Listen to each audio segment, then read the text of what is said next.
RTS Info, Didier Duployer. La pandémie de Covid-19 n'a pas épargné l'industrie suisse des machines, des équipements électriques et des métaux. L'an dernier, ses revenus ont chuté de près de 10% par rapport à 2019. Sans surprise, les entrées de commandes ont diminué de 6,5%. Les exportations ont plongé de 11%, mais une reprise est attendue. Les entrées de commandes ont retrouvé au quatrième trimestre de l'an dernier un niveau quasiment équivalent à celui observé un an auparavant.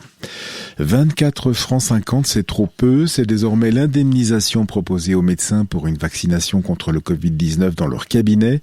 Elle ne satisfait pas l'association des médecins de famille et la FMH. Selon elle, cette vaccination est en effet très coûteuse. L'organisation est complexe. Des espaces dans les cabinets médicaux doivent ainsi être disponibles, par exemple. Les patients doivent être surveillés également 30 minutes après avoir été vaccinés. Et le canton de Neuchâtel, lui, connaît la situation sanitaire la plus problématique de Suisse. Le taux de reproduction du coronavirus y est d'1,22. 3 foyers d'infection notamment ont été identifiés. 17 classes ont été mises en quarantaine et 2 homes ont vu la moitié de leurs résidents être contaminés. Le conseiller d'État Laurent Courte l'a évoqué en détail ce matin devant les députés du Grand Conseil. Les députés dont certains ont tenté sans succès d'obtenir un assouplissement des mesures sanitaires actuelles.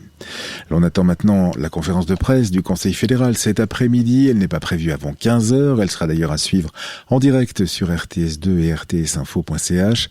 Le gouvernement qui doit communiquer son calendrier des réouvertures. Il doit donc confirmer ou non les options annoncées la semaine dernière.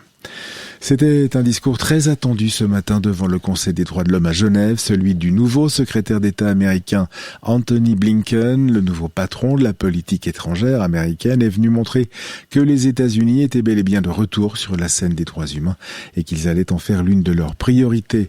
Sergueï Lavrov, lui, le ministre russe des Affaires étrangères, s'est livré à un réquisitoire anti-occidental des Occidentaux dont il a dénoncé l'égoïsme ou leur volonté de profiter politiquement de la pandémie de coronavirus.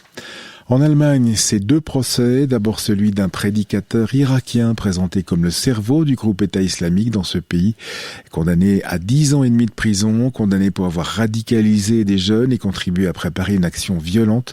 Ce procès fleuve durait depuis 3 ans avec d'autres accusés, également des complices présumés.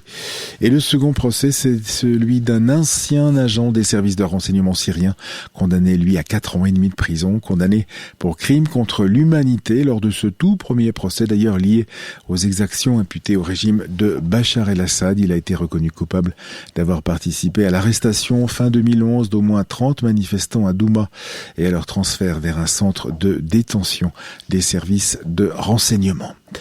La météo avec du soleil et de la douceur cet après-midi comme demain d'ailleurs. Les températures indiquent environ 15 degrés cet après-midi sur le plateau jusqu'à 20 degrés en Valais. Vendredi et samedi, il y aura un peu moins de soleil avec quelques passages nuageux et de faibles précipitations possibles au nord des Alpes. Dimanche s'annonce encore bien ensoleillé.